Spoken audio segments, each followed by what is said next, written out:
Hey guys, कैसे हैं आप सब। लास्ट वीडियो में हमने बॉक्स मॉडल को काफ़ी डिटेल में डिस्कस किया था और हमने मार्जिन, पैडिंग और बॉक्स साइजिंग को भी काफ़ी डिटेल में देखा था। आज हम देखेंगे कि हम RGB से कलर किस तरह से इम्प्लीमेंट कर सकते हैं और साथ ही साथ देखेंगे कि हम बैकग्राउंड को लीनियर किस तरह से बना सकते हैं। So guys, let's get started.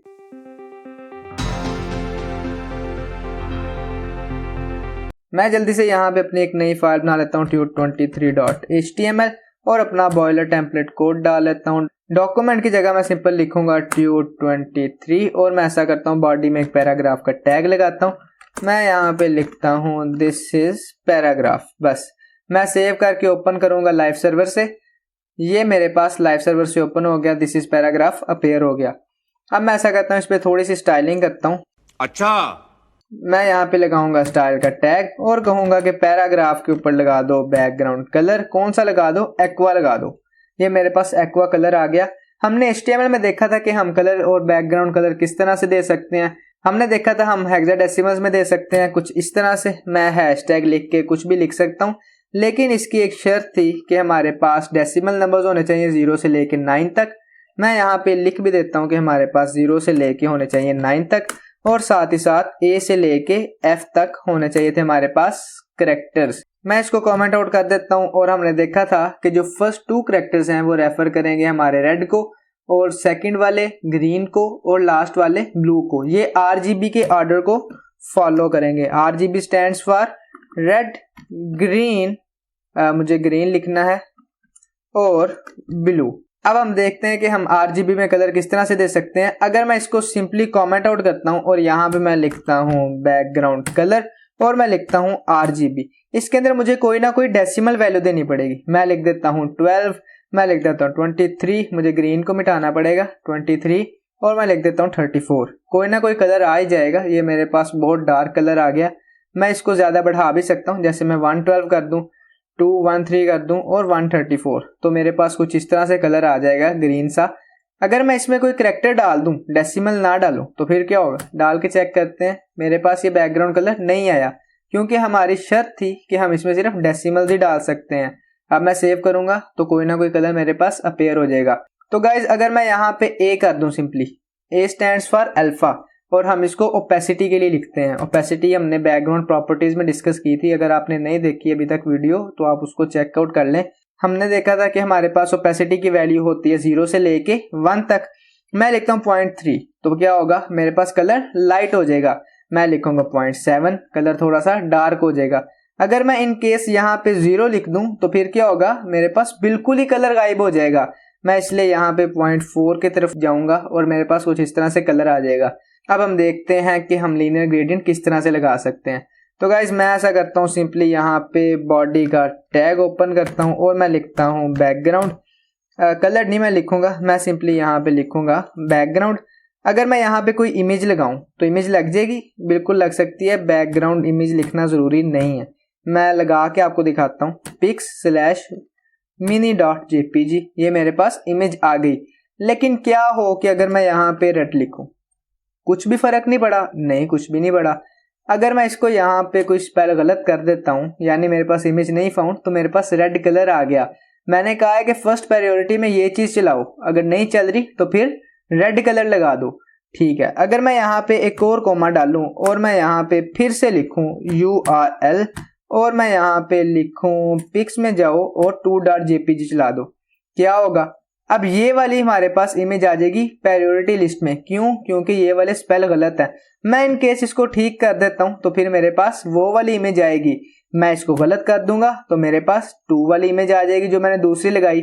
मैं ऐसा करता हूं, इसको भी गलत कर देता हूं ऐसे, तो मेरे पास रेड कलर आ जाएगा। इस तरह से हम प्रायोरिटी लिस्ट भी बना सकते हैं। मैं ऐसा करता हूं कि इसको वापस सारा कुछ ठीक कर देता हूं। ये मेरे पास इसी तरह से इमेज आ गई। अब हम देखने वाले हैं कि हम किस तरह से बैकग्राउंड लीनियर ग्रेडियंट कर सकते हैं। अच्छा, सबसे पहले देखते हैं कि लीनियर ग्रेडियंट होता क्या है। ये बड़ी अच्छी बात कही आप। मैं इस पर सिंपली गूगल ओपन करूंगा। मुझे गेट बूटस्ट्रैप नहीं ओपन करना, मुझे गूगल ओपन करना है ऐसे। ये मेरे पास गूगल आ गया। मैं यहाँ पे लिखूंगा लीनियर ग्रेडियंट। बस मैं इसको सिंपली सर्च करूंगा। इमेजेस देखता हूँ, वीडियोस नहीं देखूंगा मैं। ये मेरे पास कुछ इमेजेस आ गई। ये जो हमारे पास मिक्स कलर होते हैं हम इस तरह से जनरेट कर सकते हैं बाय यूजिंग लीनियर ग्रेडियंट। ये जैसे मेरे पास ये कलर है हम लीनियर ग्रेडियंट से कर सकते हैं, ये वाला कलर है हम लीनियर ग्रेडियंट से बिल्कुल आसानी से कर सकते हैं। मैं इसको जूम इन कर दूं तो हमें पता लग जाएगा कि हम ये वाली चीज़ें लीनियर ग्रेडियंट से कर सकते हैं। वापस आते हैं और अपने ओरिजिनल साइज पे आ गए हैं हम। ऐसा करूँगा, मैं इसको ख़त्म करूँगा और यहाँ पे हम देखेंगे कि हम किस तरह से लीनियर ग्रेडियंट बना सकते हैं। मैं सिंपली लिखता हूँ यहाँ पे बैकग्राउंड और मैं यहाँ पे लिखूँगा लीनियर ग्रेडियंट। इसके अंदर मैं कोई भी कलर दे सकता हूँ। लेट्स सपोज मैं रेड देता हूँ, मैं देता हूँ ग्रीन और मैं क्या दूंगा ब्लू। अब देखना क्या होगा, अब ये मेरे पास इस तरह से कुछ कलर आना शुरू हो गए। क्यों? क्योंकि मैंने पैराग्राफ को कोई हाइट और विड्थ नहीं दी थी। इन केस मैं इसको हाइट देता हूँ तकरीबन 300 पिक्सल्स और मैं कहता हूँ कि भैया विड्थ भी ले ही लो, तुम कौन सी लो, 300 पिक्सल्स। अब मेरे पास क्या होगा, अब मेरे पास इस तरह से आ गई क्योंकि मैंने उसको बता दिया है कि भाई पैराग्राफ इतने हाइट और विड्थ का है।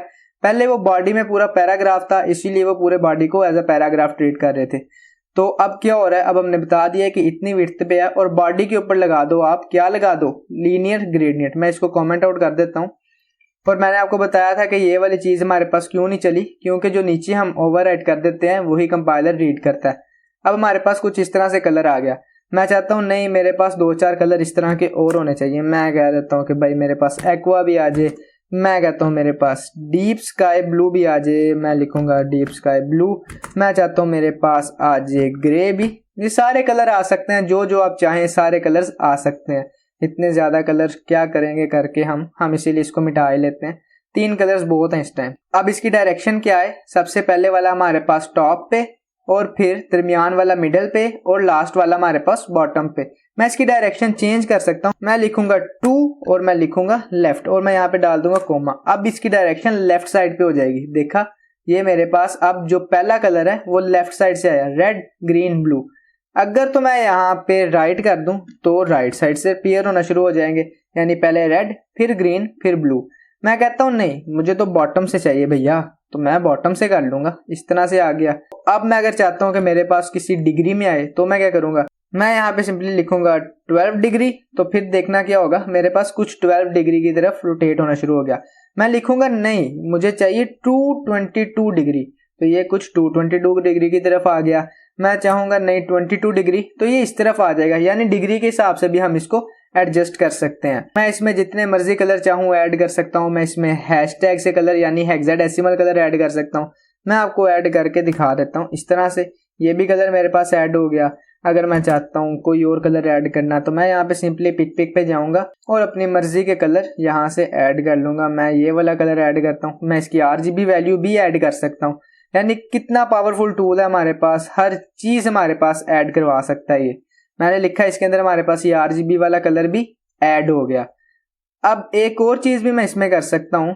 अगर मैं यहाँ पे लिखूँ कि भैया मुझे इतने परसेंटेज में ये कलर चाहिए, यानी अगर मैं यहाँ पे रेड के आगे लिखता हूँ 10%, तो मेरे पास रेड सिर्फ 10% आएगा। अगर मैं लिख दूँ ग्रीन मेरे पास होना चाहिए 10%, ग्रीन भी सिर्फ 10% में आएगा। देखा, ये रेड भी 10% में चला गया, ग्रीन भी। अब मैं कहूँगा नहीं, ये वाला भी मेरे पास 10% में ही आए, ये भी 10% में चला गया। लेकिन इस तरह से हम करते नहीं हैं बहुत केसेस में कि मुझे सेव करना पड़ेगा। इस तरह से वापस मेरा कलर आ गया। अगर मैं यहाँ पे सिंपली लिखूँ रिपीटिंग, तो फिर क्या होगा, अभी देखना क्या होगा। ये वाला कलर अगर तो मेरे पास एक स्पेसिफिक हाइट और विड्थ होगी तो फिर रिपीट होगा। जैसे मैं इसकी हाइट और विड्थ खत्म कर देता हूँ तो ये क्या होगा, बाय डिफॉल्ट अपनी हाइट और विड्थ ले लेगा जितनी इसकी है। अब देखना क्या होगा, अब ये कलर मेरे पास रिपीट होना शुरू हो गए। ये रेड, ये ग्रीन, ब्लू मेरे पास रिपीट हो रहा है बार बार। अगर मैं इसमें 100 कलर भी और ऐड कर दूं तो 100 के 100 कलर्स मेरे पास दोबारा से रिपीट होना शुरू हो जाएंगे। जैसे मैं यहाँ पे ग्रे भी लिखता हूँ तो ग्रे भी अंदर से ऐड होना शुरू हो गया और रिपीट भी होना शुरू हो गया। ऐड तो हो ही गया और रिपीट भी होना शुरू हो गया। तो गाइस हम इस तरह से कलर को रिपीट कर सकते हैं। और हमने बैकग्राउंड लीनियर ग्रेडियंट के बारे में बहुत डिटेल में डिस्कस कर लिया है। मैं ऐसा करता हूँ कि इसको अनकमेंट कर दूंगा इस वाले को, ताकि मेरे पास ये रिपीट ना रहे। इस तरह से कुछ आ जाएगा मेरे पास। अब तो गाइज लीनियर ग्रेडियंट के बारे में हमने काफी डिटेल में डिस्कस कर लिया है। हमें पता लग गया कि हम लीनियर ग्रेडियंट में हैशटैग यानी हेक्साडेसिमल से कलर दे सकते हैं, RGB वैल्यू दे सकते हैं, कलर के नाम से वैल्यू दे सकते हैं, और ये कितना पावरफुल टूल है और इससे हम कितने अच्छे बैकग्राउंड बना सकते हैं, कलरिंग कर सकते हैं, स्टाइलिंग कर सकते हैं। सो गाइज अब तक के लिए इतना ही। अगर आपने अभी तक प्लेलिस्ट को एक्सेस नहीं किया तो यार प्लेलिस्ट को एक्सेस कर लेना। Thanks for watching guys, we will meet next time.